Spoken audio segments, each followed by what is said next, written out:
Bom dia para todos. Quem era para estar aqui nessa manhã, no meu lugar, é o irmão Zaga, tá?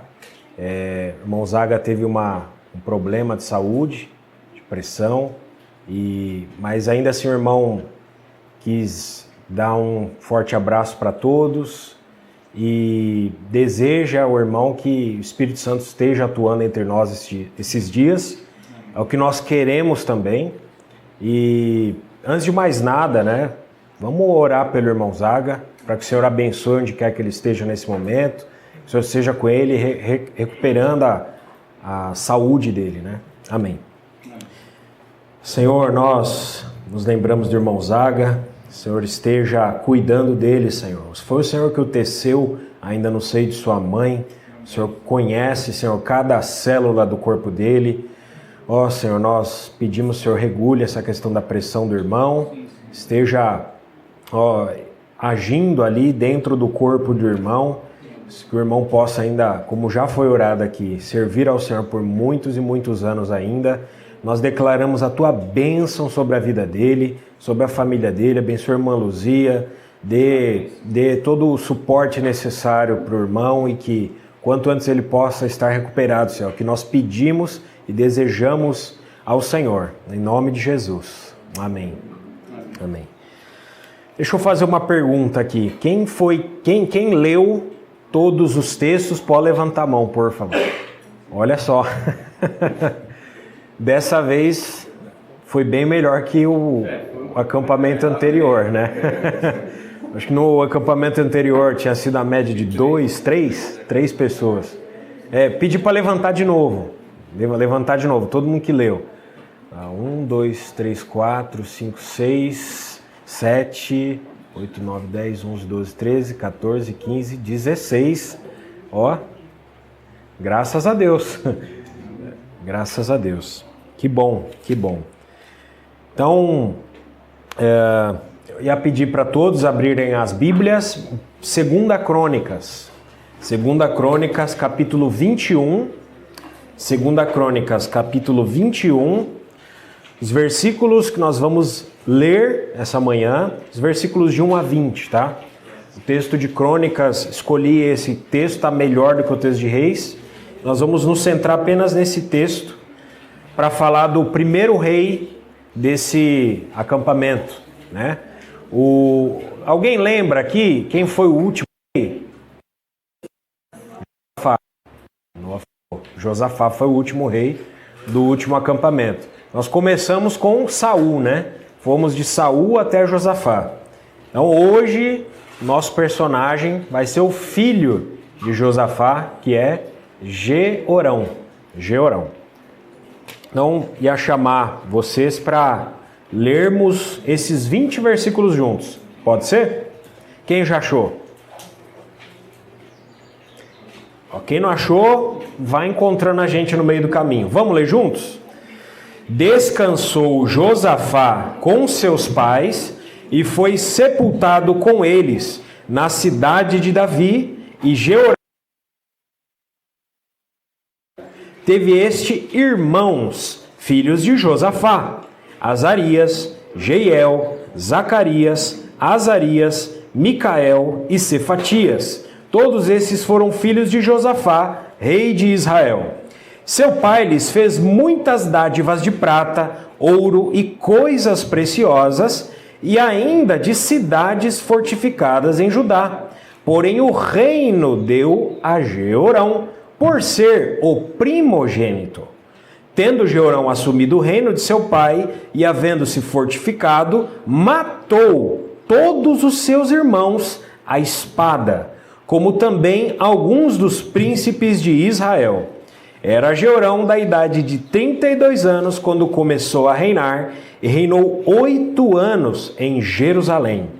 Andou nos caminhos dos reis de Israel, como também fizeram os da casa de sua mulher, e fez o que era mal perante o Senhor. Porém o Senhor não quis destruir a casa de Davi, por amor da aliança que com ele fizera, segundo a promessa que lhe havia feito de dar a ele sempre uma lâmpada e a seus filhos. Nos dias de Jeorão, se revoltaram os edomitas contra o poder de Judá e constituíram o seu próprio rei. Pelo que Jeorão passou adiante com todos os seus chefes e todos os carros com ele, de noite, se levantou e feriu os edomitas que os cercavam e os capitães dos carros. Assim se rebelou Edom para livrar-se do poder de Judá, até ao dia de hoje. Ao mesmo tempo, se rebelou também Líbna contra Jeorão, porque este deixara o Senhor, Deus de seus pais. Também fez altos nos montes de Judá e seduziu os habitantes de Jerusalém à idolatria e fez desgarrar a Judá. Então lhe chegou às mãos uma carta do profeta Elias, em que estava escrito: assim diz o Senhor, Deus de teu pai, porquanto não andaste nos caminhos de Josafá teu pai e nos caminhos de Asa, rei de Judá, mas andaste nos caminhos dos reis de Israel e induziste a idolatria a Judá e aos moradores de Jerusalém, segundo a idolatria da casa de Acabe, e também mataste a teus irmãos da casa de teu pai, melhores do que tu. Eis que o Senhor castigará com grande flagelo ao teu povo, aos teus filhos, às tuas mulheres e todas as tuas possessões. Tu terás grande enfermidade nas tuas entranhas, enfermidade que aumentará dia após dia, até que saiam as tuas entranhas. Despertou, pois, o Senhor contra Jeorão o ânimo dos filisteus e dos arábios que estão ao lado dos etíopes. Estes subiram a Judá e deram contra ele e levaram todos os bens que se acharam na casa do rei, como também a seus filhos e as suas mulheres, de modo que não lhe deixaram filho algum, senão Jeoacás, o mais moço deles. Depois de tudo isso, o Senhor o feriu nas suas entranhas com enfermidade incurável. E aumentando esta dia após dia, ao cabo de 2 anos, saíram-lhe as entranhas por causa da enfermidade e morreu com terríveis agonias. O seu povo não lhe queimou aromas como se fez a seus pais. Era ele da idade de 32 anos quando começou a reinar, e reinou 8 anos em Jerusalém. E se foi, sem deixar de si saudades. Sepultaram-no na cidade de Davi, porém, não no sepulcro dos reis. Vamos ter mais um tempo de oração. Senhor, obrigado pela tua santa e bendita palavra, Senhor. Nós pedimos ao Senhor que a aplique agora aos nossos corações. Dá-nos espírito de sabedoria e de revelação. Se revela para cada um de nós, Senhor, coletivamente, individualmente. Tu és o Deus da palavra, Tu és quem inspirou essas escrituras. Fala conosco, Senhor, não só hoje, mas durante todo esse acampamento, bem como em toda a nossa vida, Senhor. A Tua palavra seja lâmpada para os nossos pés e luz para os nossos caminhos. Senhor, eis-nos aqui mais uma vez diante do Senhor. Pedimos a Tua iluminação, pedimos a Tua ajuda, Senhor. Fala conosco, seja o Senhor falando conosco. Senhor, queremos ver o Senhor através das Escrituras. Influencia-nos com o céu durante esses dias, Senhor.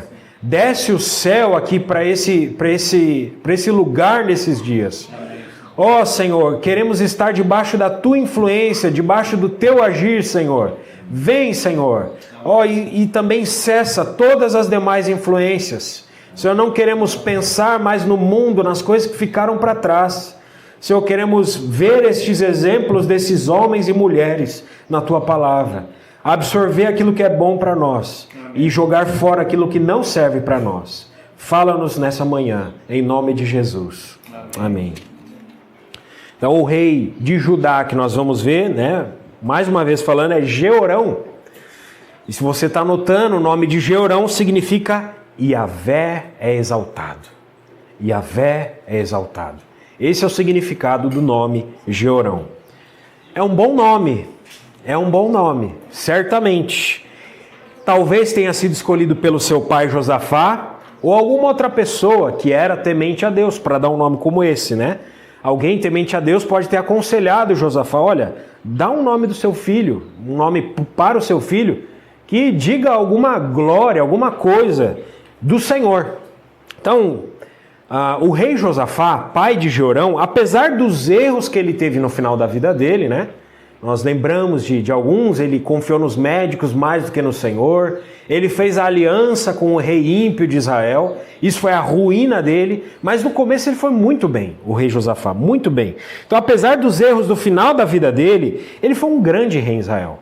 Não tem como negar que Josafá foi um grande rei em Israel. E como o versículo 1 diz, né, se você colocar os seus olhos no versículo 1, nós vamos ir olhando em sequência esses versículos, ele foi alguém que teve descanso. O rei Josafá teve descanso após a sua morte.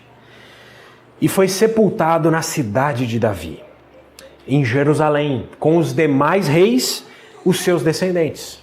Isso era uma honra dada para os reis. Ser colocado junto ao túmulo dos demais reis.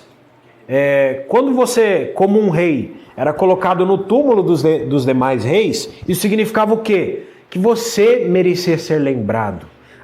Haveria memória de você para gerações futuras. Então Josafá foi colocado no túmulo dos demais reis ali, na cidade de Davi, no lugar certo em Jerusalém, não foi sepultado em outro lugar. Então o filho de Josafá, Jeorão, após o pai dele ser sepultado, enterrado, ele começou a reinar no lugar de seu pai, no trono de Judá. Então nós naturalmente já imaginaríamos que um bom rei, como foi Josafá, de certa forma, ele teria um bom filho também. Se ele for um bom rei, se ele talvez tenha sido um bom pai também, nós naturalmente vamos esperar que ele vai ter um bom filho, que vai seguir os teus caminhos, que vai proclamar a adoração do Senhor, como Josafá fez. Que os bons exemplos do pai, o filho. E o normal é que um filho até queira superar o seu pai nas coisas boas. Tudo bem, ser igual a você ou até melhor do que você. Isso seria o normal. Seria o normal. Versículo 2. Teve este irmãos, filhos de Josafá. Azaria, o correto é Azarias sem o S desse primeiro, tá? Jeiel, Zacarias, Azarias, agora sim, Micael e Cefatias. Todos esses eram filhos de Josafá, rei de Israel. Então o versículo 2 mostra que Jeorão teve 6 irmãos. Então, irmãos, aparentemente era uma boa família ali. Se você for ver, não dá tempo de falar, mas se você for pesquisar o nome de cada um desses irmãos de Jeorão, são nomes todos esses glorificando o Senhor. Todos os nomes ali glorificando o Senhor, falando de maravilhas do Senhor. Versículo 3. Seu pai lhes fez muitas dádivas de prata, ouro e coisas preciosas, e ainda de cidades fortificadas em Judá, porém o reino deu a Jeorão por ser o primogênito. Então, até aqui está mais falando de Josafá do que de Jeorão ainda. É porque alguém tão que promoveu o culto ao Senhor em Judá merecia ser lembrado. Então Josafá, versículo 3 mostra que ele foi generoso para com seus filhos. Josafá não se esqueceu de seus filhos. Ele teve alta generosidade, ele deu muitas dádivas, que são metais preciosos, né? Prata, ouro e coisas preciosas. Para quê? O que visava isso? Enriquecer os seus filhos. Para que esses 6 filhos ali, eles não precisassem passar necessidades. Para que eles não dependessem de ninguém, ficassem pobres. E além de enriquecer os seus filhos, o rei Josafá deu a eles. Perceba, o versículo 3 diz que o rei Josafá deu para os seus filhos cidades fortificadas. Cidades fortificadas. Dentro do reino de Judá. Isso colocaria os filhos de Josafá em posições de poder. Posições de poder em regiões específicas dentro do reino de Judá. Era como se Josafá estivesse distribuindo o poder do reino de Judá nas mãos dos seus filhos. Ó, filho fulano de tal, você vai para o norte, naquele lugar, então você vai cuidar bem dali. Ó, você vai, a porção de terra sua vai fazer fronteira com o reino tal, tal, tal. Cuida bem ali, fortalece teu exército. Você tem dinheiro para isso, também todo dinheiro se necessário para você cuidar com o povo. Aí para outro filho, ó, você vai ficar na região leste do reino, cuida bem de lá. O outro filho na região noroeste, outro na região nordeste. e assim por diante. São 6 filhos. E o território de Judá era um território bem pequenininho mesmo. Então ele distribuiu o poder para quê? Para consolidar o reino de Judá como uma potência, como uma força naqueles dias. Era essa a intenção de Josafá, que os filhos dele agissem como uma equipe, em união, e o reino se fortaleceria, um filho ajudando o outro filho. Seria ideal, o modelo ideal de reino. Um filho dando informações importantes para o outro, descobrindo os pontos fracos do reino, também falando dos pontos fortes, o poder dos reinos vizinhos e assim por diante. Mas, conforme nós vemos, o reino e o poder de decisão maior, para quem que Josafá deu? Para o seu filho primogênito, Jeorão, porque ele era o mais velho. Essa era a lei. O filho mais velho, primogênito, ganhava a melhor porção dentro de Israel, e Judá não era diferente disso. O que significaria que Jeorão teria o poder? Significaria que os demais irmãos de Jeorão, os 6 irmãos, teriam de se submeter às suas ordens. Todos os 6 irmãos teriam de atender às demandas de Jeorão. E Jeorão, por sua vez, dentro de um modelo de reino ideal, tá? Dentro de um modelo ideal. Jeorão, ele ouviria os seus irmãos, ele atenderia às demandas das regiões. Olha, tal região ali, o exército do inimigo é muito forte, manda mais soldados para lá. Esse seria o ideal para acontecer no reino de Judá. Bastaria o quê? Que Jeorão não fosse um rei egoísta. Se ele não fosse um rei egoísta, não tivesse interesses pessoais acima dos interesses do reino, tudo iria bem. Tudo iria bem. Vamos pular para o versículo 5, tá? Vamos pular o versículo 4 e vamos para o versículo 5. Era Jeorão, da idade de 32 anos, quando começou a reinar, e reinou 8 anos em Jerusalém. Um rei que começou a reinar com 32 anos. E que só reinou, quanto tempo? 8 anos. Alguma coisa normal, né? Por que Jeorão reinou tão pouco? Tão pouco. O pai de Jeorão, Josafá, reinou por um período de 25 anos. Até com um período normal para um rei. Josafá até começou mais velho do que Jeorão. Reinou 25 anos, período normal. Mas Jeorão reinou 8 anos. 8 anos. Então vamos investigar, né? O porquê Jeorão reinou tão pouco. Vamos fazer uma conta básica, tá? Agora vamos para a sessão de matemática aqui. Se Jeorão tinha 32 anos quando começou a reinar e reinou 8 anos, 32 mais 8 é 40. Então Jeorão ele morreu com 40 anos. Jeorão morreu com 40. Ok até aí. Morreu com 40 anos. Agora vamos a 2 Crônicas 22:2. Acho que está próximo aí de vocês. 2 Crônicas 22:2, para ver o seguinte: com quantos anos o filho de Jeorão começou a reinar? No exato ano da morte de seu pai, né? Com 40 anos. Jeorão tinha 40 anos e o filho dele começou a reinar. 2 Crônicas 22:2. O que diz 2 Crônicas 22:2? Era Acasias, de 22 anos de idade, quando começou a reinar. Até aí tá bom. Acasias tinha 22 anos quando ele começou a reinar. Agora vamos fazer um exercício de subtração, tá? Algumas versões aqui falam 42. Sim. Sim, mas o original é 22 mesmo, tá certo. É bem lembrado, porque a versão de tem uma versão de mais alguém que está diferente? 3, 4 pessoas, beleza. Foi bem lembrar, porque... E é bom também, tá? Caso haja alguma dúvida, podem interromper, não tem problema, tá? Isso é importante. Então, vamos fazer um exercício de subtração. 40 menos 22, né? 40 anos Jeorão morreu.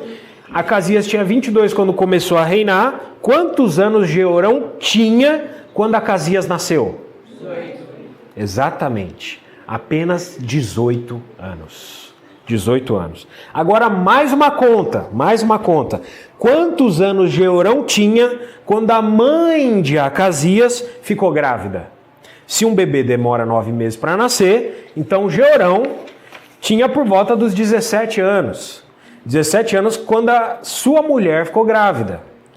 Então se Jeorão tinha apenas 17 anos quando a sua mulher engravidou de seu primeiro filho, com quantos anos Jeorão casou? Outra dúvida. Essa é uma dúvida que a gente não sabe a resposta, que a Bíblia não diz.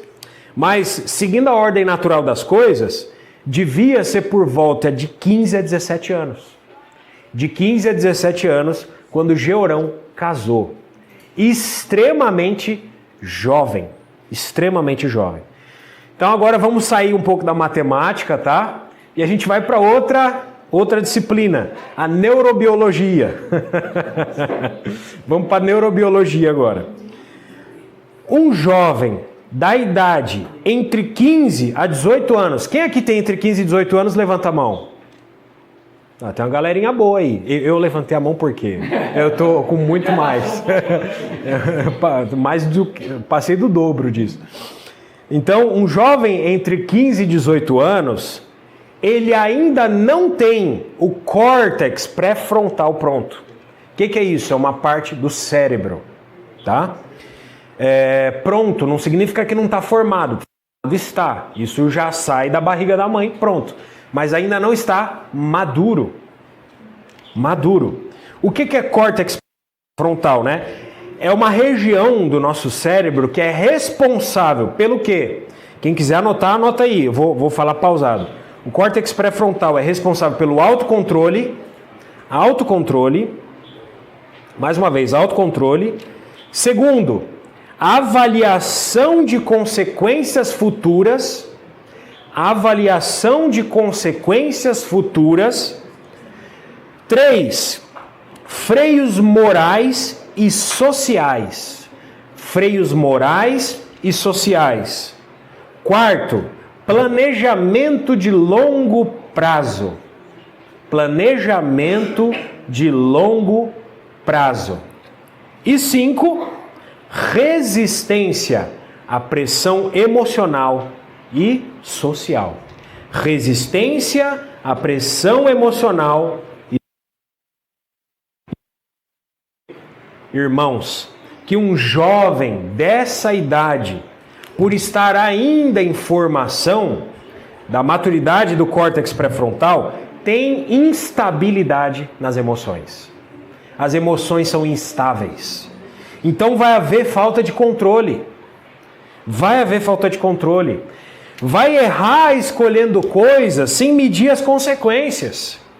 Às vezes não vai considerar se algo que está sendo oferecido para você é algo imoral, algo que faz mal, algo vergonhoso. Porque se está todo mundo fazendo, deve ser bom. Ou se aquela pessoa que eu e você admiramos está fazendo, é bom. Não é bem assim. Não é bem assim. Os planejamentos de um jovem dessa idade geralmente são a curto prazo. Já pensou, já quer executar. Às vezes nem tem planejamento, às vezes nem pensou. Às vezes outros pensaram por você, decidiram por você.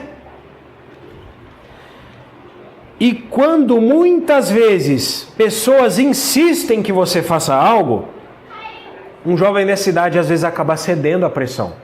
Cede à pressão e acaba fazendo o que pedem. O jovem sente com intensidade de um adulto, mas decide com freios infantis. Sente com intensidade adulta, mas decide com freios infantis. Isso não é falta de caráter, tá? Não é falta de caráter, mas é biologia isso. Todos nós estamos sujeitos a isso. Por isso que é importante, principalmente na questão da tomada de decisões, ouvir conselhos de pessoas mais velhas. É isso que eu queria chegar. Porque ainda um jovem dessa idade, como Jeorão, e de muitos aqui que levantaram as mãos, eu também junto, brincando, o jovem pensa que não vai acontecer nada com ele. Não vai dar nada, faz que não vai dar nada. Não vai acontecer nada, não vai ter consequência. Geralmente toma decisões rápidas, em coisas que deveriam ser tomado mais tempo, para tomar uma decisão. Às vezes já quer decidir na hora, e muitas vezes a pressão da tomada, não, decide agora, tá todo mundo indo, vai lá. Não, peraí, isso aí eu preciso pensar mais, preciso de um dia para pensar isso.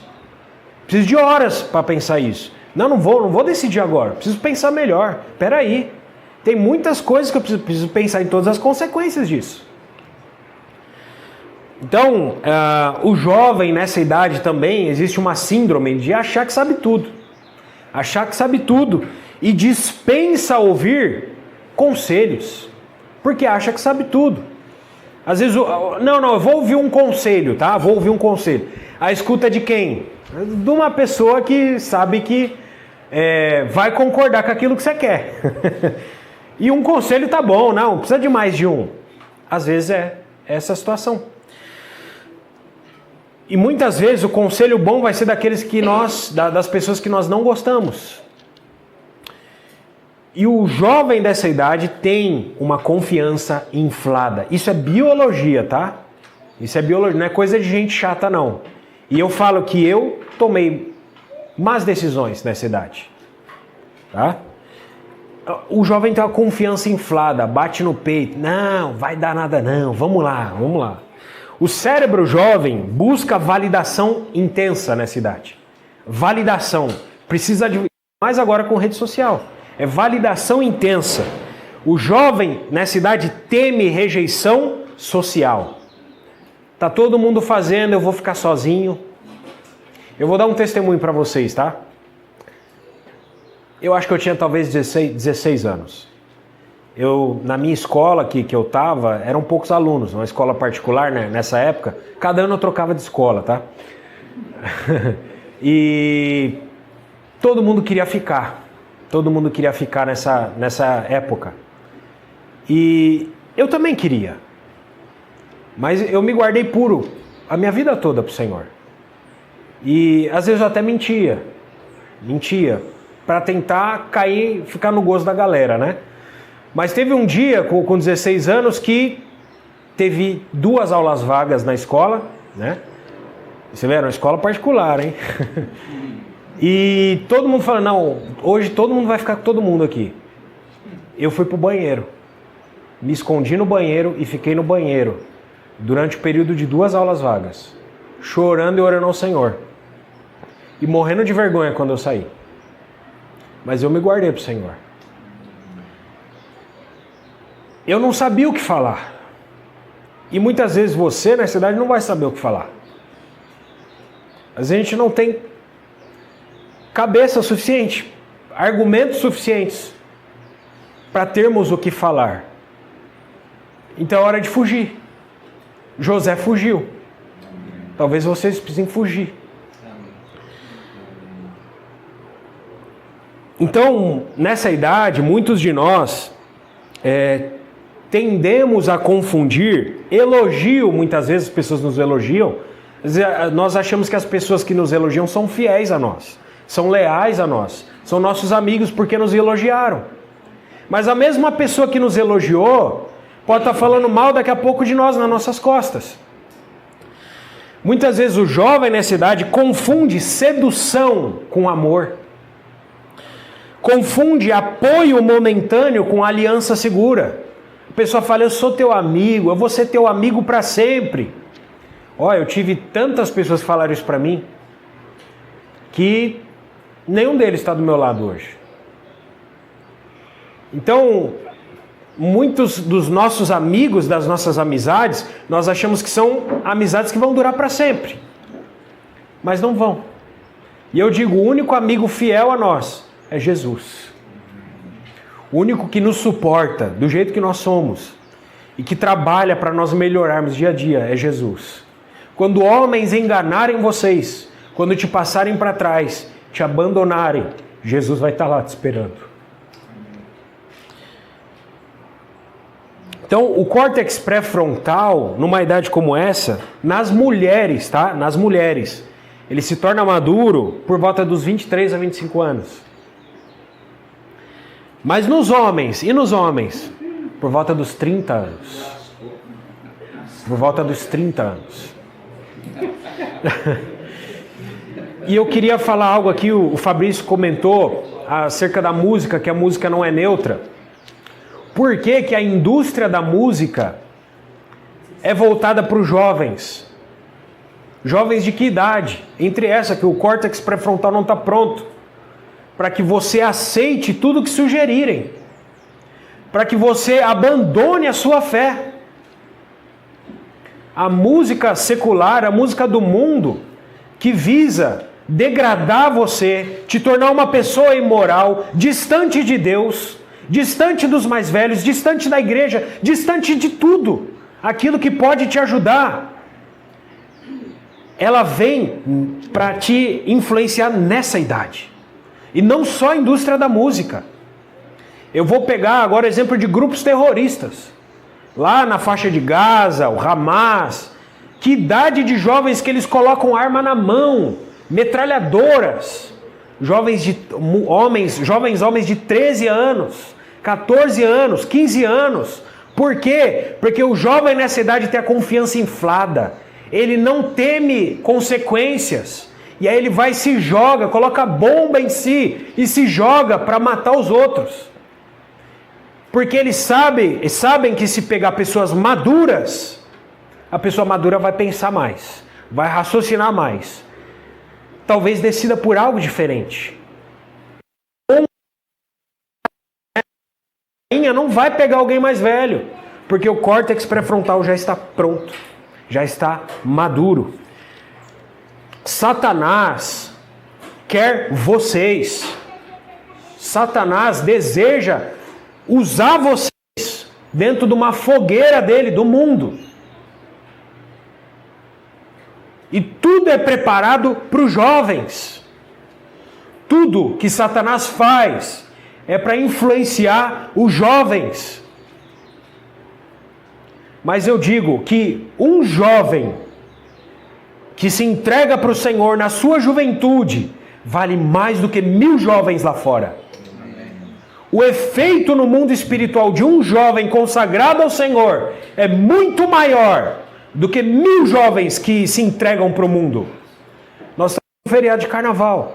Quantos jovens da idade de vocês, que vocês conhecem, estão envolvidos com coisas lá fora, que dignificam a quem? Ao Deus deste século, ao príncipe da potestade do ar, a Satanás, o príncipe deste mundo. Mas aleluia, nós estamos aqui. Talvez com a fraqueza que nós chegamos aqui, com as dúvidas que nós chegamos aqui, mas nós chegamos aqui. Foi o Senhor que trouxe você para cá. Tenha certeza, foi Deus que trouxe cada um de vocês para cá. E Deus tem um plano na vida de cada um de vocês. Então, nós estávamos falando de Jeorão, né? Jeorão ele tinha essa idade.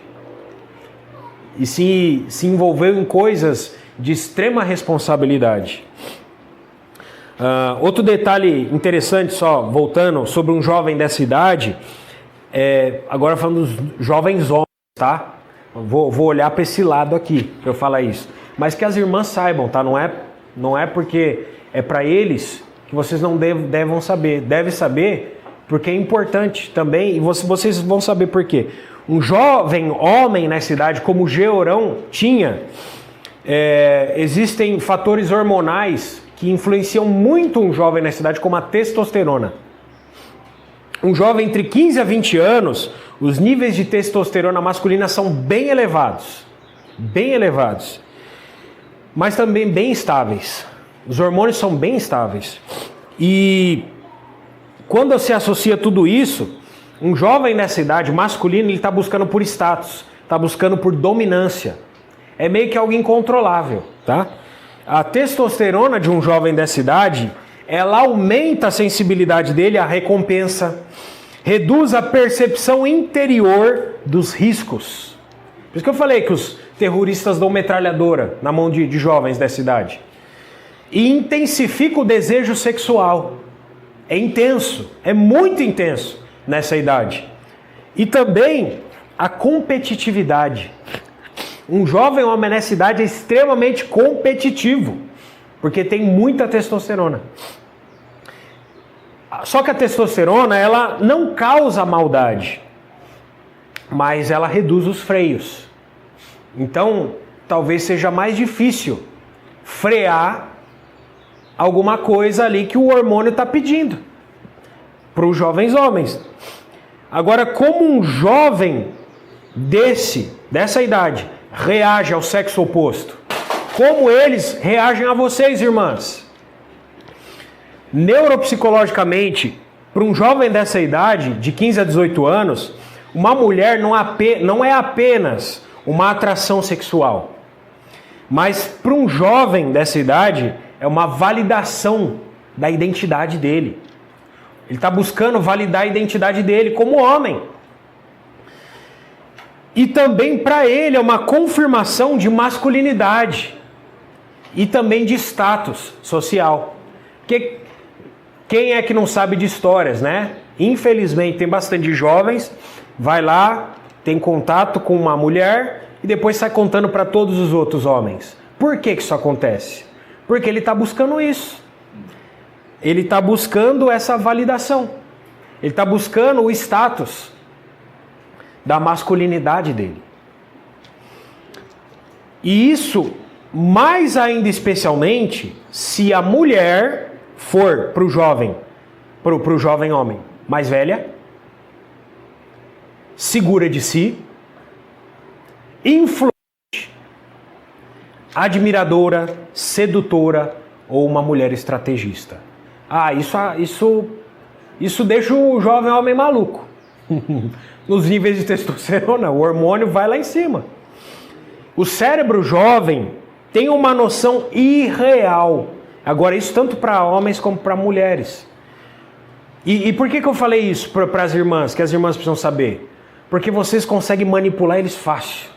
Vocês conseguem ter eles na mão de vocês. Se vocês souberem agir da maneira certinha. Então, o cérebro jovem, e agora dos dois, tem uma noção irreal das coisas. Um senso de irrealidade. Porque existe um fator chamado idealização. Nós idealizamos pessoas nessa idade. O cérebro jovem, ele idealiza as pessoas, ele ignora sinais de alerta. Tal pessoa não presta. Todo mundo sabe as histórias. Mas o cérebro jovem idealiza. Não, ele vai melhorar, ela vai melhorar. Você fica idealizando a pessoa. Mas todos os sinais de alerta estão lá. Está na cara. Tem placas de sinalização mostrando, ó, não presta, não vai atrás. Aí você fica idealizando, não, vamos lá. Não, a pessoa vai melhorar. Ela é jovem, ainda tem uma estrada pela frente. Não vai mudar. Os sinais estão ali. E o cérebro jovem projeta virtudes inexistentes.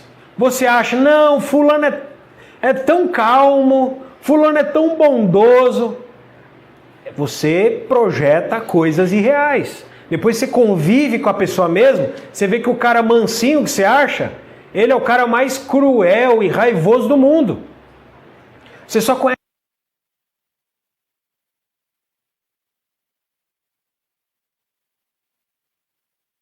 nos outros que não existem. O cérebro jovem não vê quem a pessoa é, mas o que ela representa. Existe também uma confusão na cabeça dos jovens entre desejo e destino. O jovem confunde aquilo que ele deseja com algo que ele supostamente estaria destinado. Então, o desejo que o jovem sente parece algo inevitável, algo incontrolável. E uma suposta relação parece, olha, está escrito nas estrelas, eu e você. Você confunde aquilo que você deseja com algo destinado. E aí pensa, se isso aconteceu é porque tinha que acontecer. Você confunde destino com desejo. É você que está querendo aquilo. É você que está querendo. Não tem destino nenhum nisso. Um jovem nessa idade ainda também tem uma enorme dependência emocional. E nessa fase da vida, uma mulher para um jovem homem oferece apoio, esse apoio emocional que ele precisa, principalmente quando o admira. Uma mulher admira. Quando ela o direciona, ela acaba se tornando a conselheira dele e a âncora emocional dele. Inclusive a voz dominante nas decisões dele. A voz dominante. Então, no caso da realeza de alguém como Jeorão, tá? Nessa idade, que já era príncipe, com 15 anos ele era príncipe, e ele já sabia que ele seria o futuro rei em Judá. O efeito do poder, eu vou ser o futuro rei, eu sou príncipe. Jeorão devia falar isso na juventude dele. O efeito do poder nessa fase da juventude gerava em Jeorão testosterona lá em cima, córtex pré-frontal ainda imaturo. Para Jeorão ele falava, eu sou invulnerável, eu sou invencível aqui. Ele gerava nele um desprezo por limites, uma sensação de que tudo que ele deseja, ele tem direito. Eu desejo tal coisa, é meu direito, eu vou ser o futuro rei. Então levava Jeorão a decidir as coisas mais com a emoção do que com a razão. O jovem nessa idade ainda confunde prazer, confunde amor, confunde poder, confunde destino, confunde um monte de coisas. O cérebro ainda não tem estrutura para sustentar o peso do poder. Num rei jovem, se ele se tornasse rei naquela idade, graças a Deus ele não se tornou, mas isso o destruiu, nós vamos ver. Isso o destruiu. Um autoritarismo precoce. A gente viu a história de Roboão, né? No acampamento passado. Autoritarismo precoce, decisões apressadas, desprezo por advertências. Então, irmãos, dos 17 até os 32 anos, foi o período que Jeorão engravidou sua esposa, né? Durante um período de 15 anos que ele foi príncipe, ele estava com todas essas questões que a gente falou aqui. Tudo isso. Mas a grande questão, irmãos, como a gente falou que a mulher influencia muito um jovem nessa idade, o que é importante a gente saber agora? Falando da história de Jeorão. Quem foi a mulher de Jeorão? Quem foi a mulher de Jeorão nesse período da vida de Jeorão?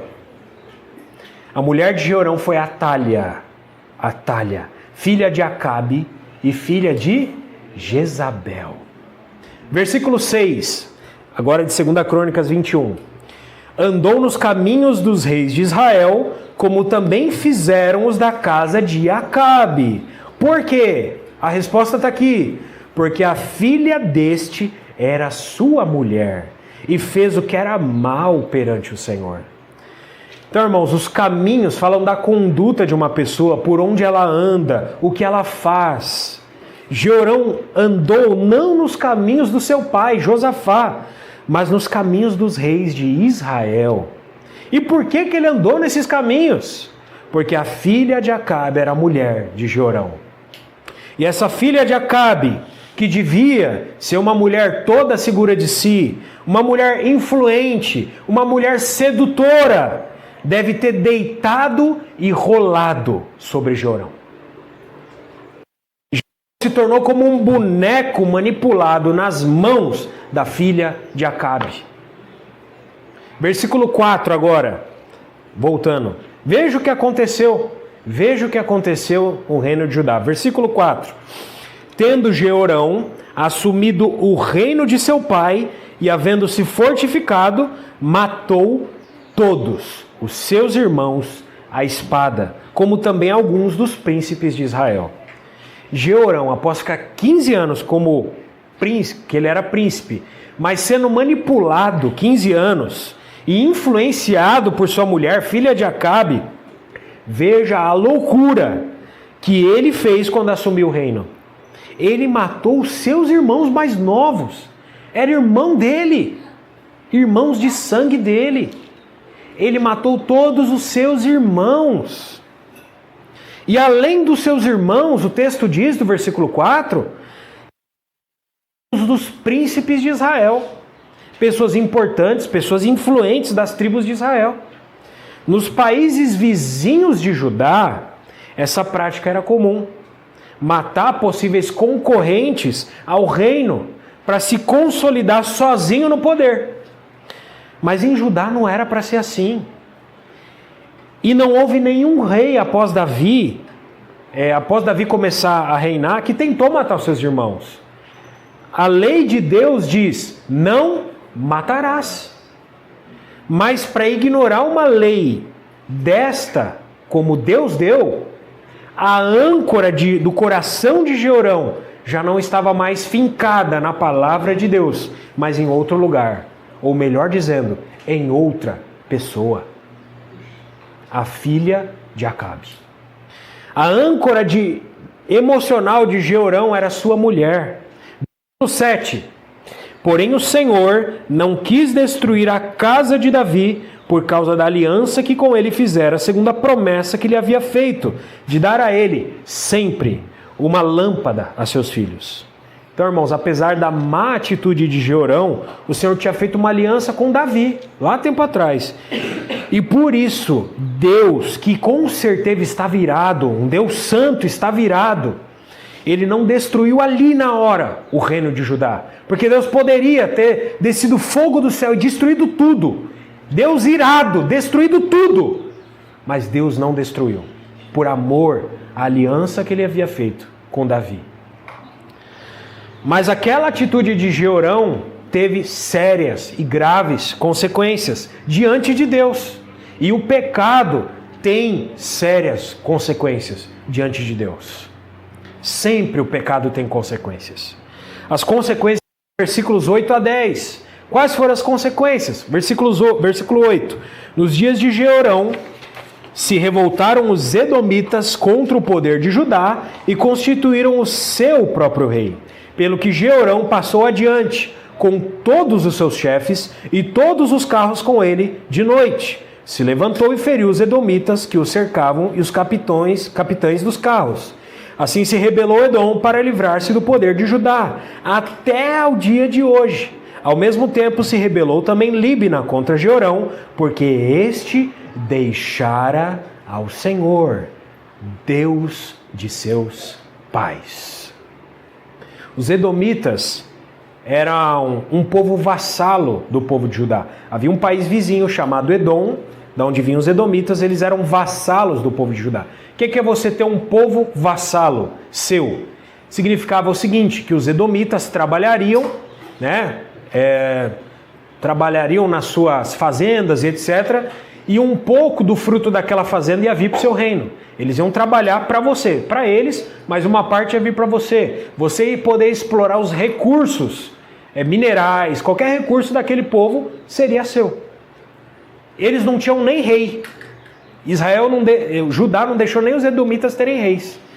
Mas esse povo, que era vassalo de Judá, se revoltaram nos dias de Jeorão, se libertaram do domínio de Judá e constituíram o seu próprio rei. E isso gerou uma guerra. Mas não foi só Edom, mas Líbina também. Texto que a gente acabou de ler. E o final do versículo 10 diz os motivos dessas revoltas desses povos contra Judá. Porque este deixara ao Senhor, Deus de seus pais. Alguém que pertence ao Senhor e abandona ao Senhor, irmãos, esse não tem paz. Alguém que, como Jeorão, que veio de uma família de crentes, que possivelmente até tenha se convertido ao Senhor, mas abandonou ao Senhor, apostatou da fé por causa da sua mulher, esse, quando abandona ao Senhor, não tem paz. Circunstâncias, situações vão se levantar para ver se no meio das dificuldades, no meio dos sofrimentos, as pessoas se voltam a Deus. O C.S. Lewis disse uma coisa, é uma frase conhecida dele: o sofrimento é o megafone de Deus para um mundo que está surdo. Então, quando nós, por vezes, abandonamos ao Senhor, o que vai acontecer conosco? sofrimentos. Alto-falante de Deus. Você está surdo. E aí quando você está surdo, quando você sofre, você começa a se voltar ao Senhor. Né? Deveria ser assim. Mas como Jeorão abandonou ao Senhor, versículo 11, também fez altos nos montes de Judá e seduziu os habitantes de Jerusalém à idolatria e fez desgarrar a Judá. Jeorão não se contentou em apenas ele abandonar o Senhor, mas Jeorão quis e seduziu outros a abandonarem o Senhor. Seduziu aqueles que eram para ser adoradores do Senhor a se tornarem idólatras. A idolatria é uma manufatura do coração, é o que nós geramos aqui dentro. Não necessariamente você precisa de um altar, não necessariamente você precisa de uma estátua para você fazer idolatria. Basta Deus não ser o primeiro lugar na sua vida, você já tem um altar de idolatria dentro do seu coração. Qualquer coisa que tome o lugar de Deus, o irmãozinho, a irmãzinha, já é idolatria. Mas Deus, em sua misericórdia, ainda se lembrou de Jeorão e o advertiu através do profeta Elias, por meio de uma carta. Irmãos, mesmo o crente, naquele estado como Jeorão, com idolatria, Deus vai levantar profetas para falar. Volta para o Senhor, volta para o Senhor. Deus é misericordioso, Deus te recebe se você voltar. O conteúdo dessa carta do profeta Elias está dos versículos 12 a 15. Vamos ler. 12. Então lhe chegou às mãos uma carta do profeta Elias, em que estava escrito: assim diz o Senhor, Deus de Davi, teu pai. Porquanto não andaste nos caminhos de Josafá, teu pai, e nos caminhos de Asa, rei de Judá, mas andaste nos caminhos dos reis de Israel, e induziste a idolatria a Judá e os moradores de Jerusalém, segundo a idolatria da casa de Acabe, e também mataste a teus irmãos da casa de teu pai, melhores do que tu. Eis que o Senhor castigará com um grande flagelo ao teu povo, aos teus filhos, às tuas mulheres e todas as tuas possessões. Tu terás grande enfermidade nas tuas entranhas, enfermidade que aumentará dia após dia, até que saiam as tuas entranhas. Doenças e maldições viriam para Jeorão e para o povo de Judá, mas com a intenção de que o povo se arrependesse e se voltasse para o Senhor. O Senhor podia acabar com a doença, o Senhor podia acabar com as maldições, contudo, bastava eles se voltarem ao Senhor. A história de muitos irmãos e irmãs no Senhor, como Jeorão, que se afastaram do Senhor, nos mostram o seguinte: não há paz após abandonar o Senhor. Alguns se arrependem, renunciam aos seus pecados, renunciam a pessoas que são más influências, renunciam a maus hábitos, renunciam a vícios e voltam ao Senhor. A paz e a alegria voltam. Amém. E eles voltam até a servir ao Senhor. Mas também há outros que abandonam o Senhor e após não ter paz, se revoltam, se escandalizam com o Senhor e passam a culpar Deus por tudo. Passam a culpar os irmãos, a igreja, e se tornam piores do que os incrédulos. Piores do que os incrédulos. Um mau testemunho para o mundo. Aí as pessoas de lá de fora, olha, esse aí não é o filho do crente? Esse aí não é aquele que estava na igreja? Eu não vou querer ser crente para ser igual a esse aí? Um mau testemunho. E as situações só pioram na vida deles. Só pioram. Porque estão entregues a Satanás para a destruição do corpo. Infelizmente, Jeorão não deu ouvidos à carta do profeta Elias. E veja o resultado. Encare isso, irmão e irmã, como o nosso apreço à palavra de Deus. Elias deu uma carta. Irmãos, nós temos aqui 66 livros. 66 livros. É uma carta escrita para nós. Encare isso como dar ou não ouvidos à palavra de Deus. Porque Deus hoje não vai mais levantar um profeta como nos dias de Elias. Deus até pode levantar um irmão ou uma irmã que te fale alguma coisa baseada na palavra. Porque aqui ainda a palavra estava sendo formada naqueles dias. Mas Deus pode levantar um irmão ou uma irmã falando algo para você ainda baseado na palavra. Deus é misericordioso. Mas leia a Bíblia. Quem lê a Bíblia não precisa passar por isso.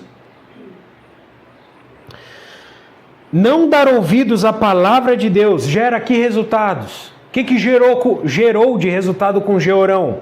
Versículos 16 e 17. Despertou, pois, o Senhor contra Jeorão o ânimo dos filisteus. Os filisteus estavam quietinhos lá. Deus despertou o ânimo dos filisteus. E dos arábios, que estão ao lado dos etíopes. Estes subiram a Judá, deram contra ele e levaram todos os bens que se acham na casa do rei, como também a seus filhos e as suas mulheres, de modo que não lhe deixaram filho algum, senão Jeoacás, o mais moço deles. 3 povos se levantaram contra o reino de Judá. Jeorão, ao invés de estar cuidando da família dele, ao invés de curtir a realeza, ao invés de atender o povo de Judá, ele teve de se preocupar com guerras. Guerras. Jeorão teve todos os seus bens levados. Imagina se fossem na tua casa e levassem tudo. Foi isso que aconteceu com ele. Todos os bens da casa do rei. Mas ainda Jeorão não se voltou para o Senhor. Mas não foram apenas os bens dele que foram levados. Os filhos dele também foram levados. E as mulheres dele também foram levadas. Ao ponto de não sobrar filho nenhum, senão apenas um, o mais moço, Jeoacás. Antes que alguém pergunte, Jeoacás e Acasias são a mesma pessoa, tá? Jeoacás significa, olha isso, irmãos. Jeoacás significa Iavé segurou. E Acasias significa Iavé sustentou. É a história deles.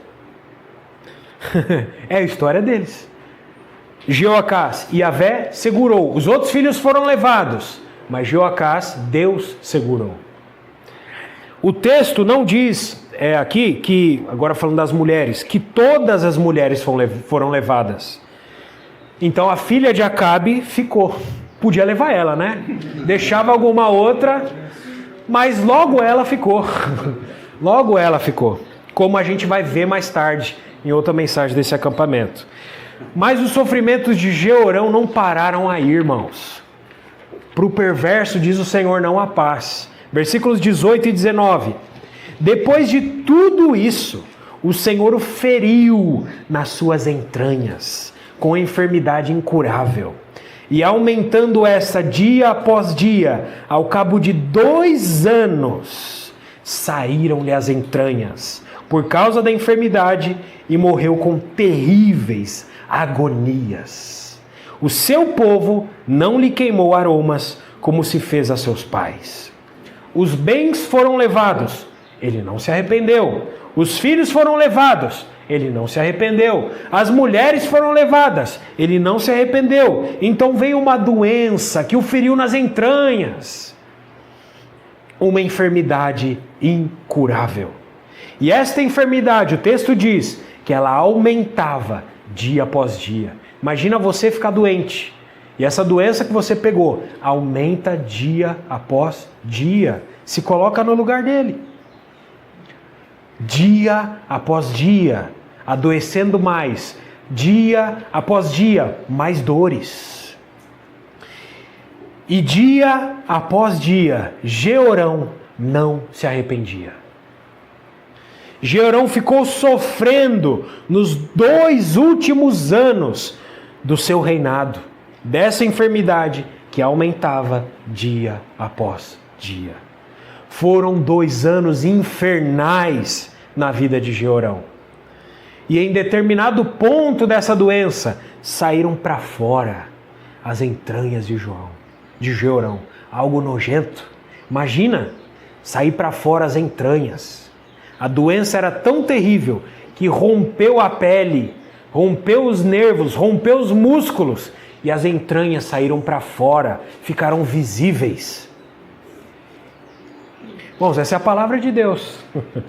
A palavra de Deus, ela fala dessas coisas pesadas. Para quê, irmãos? Para nos alertar, para nos admoestar, para nós estarmos cientes com o Deus que nós estamos lidando. Lidar com Deus não é pouca coisa. Os judeus do Antigo Testamento não ousavam proclamar o nome do Senhor, com medo de proclamar o nome do Senhor em vão. Deus é santo, como nós cantamos aqui. Nós estamos diante de um Deus que é santo. Deus que não inocenta o culpado, mas que tem misericórdia também. Misericórdia até 1000 gerações daqueles que guardam o seu nome. E então, Jeorão acabou morrendo. O texto diz, com terríveis agonias. Mas eu não sei o que é isso.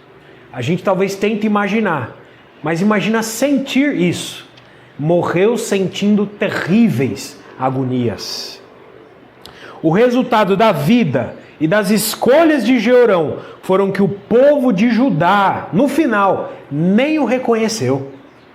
Pois havia um ato ali de queimar aromas aos reis mortos, mas para Jeorão não teve nem nada disso. Para Jeorão, esse aí, não, vamos queimar aroma para ele não, ele não merece. Essa foi a reação do povo de Judá em relação a Jeorão. Versículo 20, o último. Era ele da idade de 32 anos quando começou a reinar, e reinou 8 anos em Jerusalém. E se foi sem deixar de si saudades. Sepultaram-no na cidade de Davi, porém não no sepulcro dos reis. O último versículo diz que Jeorão se foi sem deixar de si saudades. A saudade é um sentimento que nós sentimos e que existe inclusive uma palavra para ela no português, graças a Deus, né? Tem outros idiomas que não tem essa palavra saudade. É um sentimento que nós sentimos quando alguém muito querido se afasta. Se afasta, seja porque precisa estar longe, né? Ou quando se vai definitivamente. Poxa, sinto saudade de fulano, de ciclano, de beltrano. Mas Jeorão se foi sem deixar de si saudades. Ninguém queria se lembrar de Jeorão. Não havia lembranças boas do tempo em que ele reinou. Então, o Senhor pergunta para cada um de nós, hoje, como você quer ser lembrado? Jeorão foi sem se deixar de si saudades. Quando você sai de algum lugar, quando você tende a se afastar de pessoas, você deixa saudades? As pessoas vão querer lembrar de você, ou as pessoas não vão querer lembrar de você? As lembranças que as pessoas vão ter de você no futuro, qual é? Quando você se for, se o Senhor não voltar na nossa geração e nós tivermos que morrer, que lembrança as pessoas vão ter de você? Pensa nisso. Suas decisões de hoje, não pensa que vou esperar ficar mais velho para tomar essas decisões pelo Senhor. As decisões que você já toma hoje, agora, vão moldar se no futuro vão ter saudades de você ou não. Nós aprendemos com a história de Jeorão várias coisas, né? Por fim, né? O versículo 20 diz que ele não foi nem sepultado no sepulcro dos reis. Era como se o povo dissesse, esse aí não é nem rei, não merece nem ser sepultado junto com os reis. Nós não reconhecemos o reinado dele.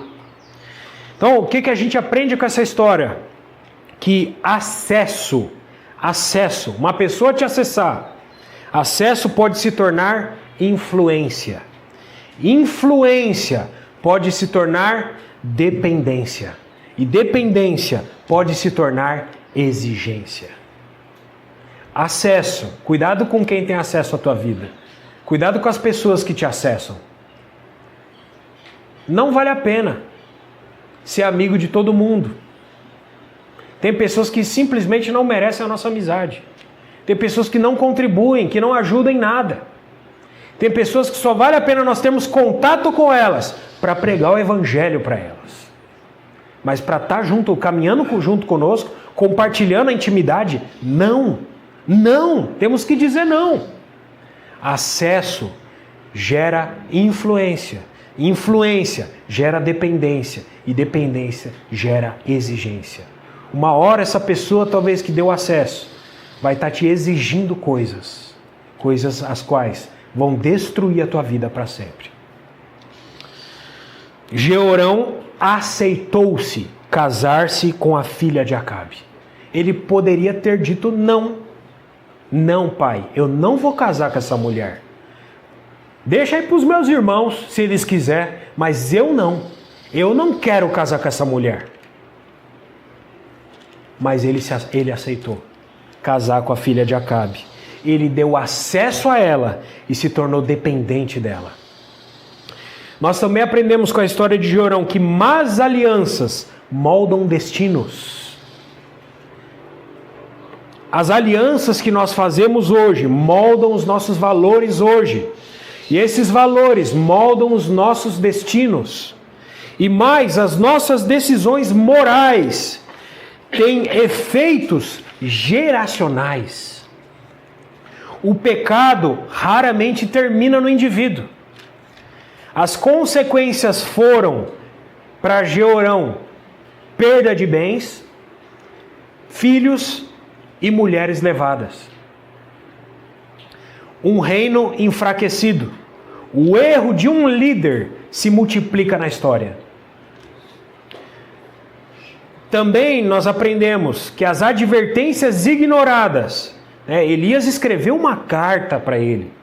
As advertências ignoradas trazem o juízo de Deus para a nossa vida. Não foi? Moisés não chegou para Faraó, deixa meu povo ir. Faraó resistiu. O que aconteceu no Egito? Pragas. 10 pragas. Porque Faraó não queria ouvir. Ignorar as advertências traz juízo de Deus e um final sem honra. Ninguém vai sentir saudade dele. Mesmo sendo rei, Jeorão morreu sem honra e ninguém sentiu saudades dele. Isso significa que posição não substitui caráter.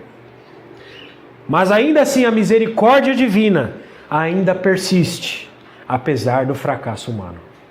Porque Deus preservou um descendente. Louvado seja o Senhor. Esse descendente vai ser o rei da próxima mensagem. Amém. Louvado seja o Senhor. Vamos orar mais uma vez. Senhor, muito obrigado, Senhor, pela Tua palavra.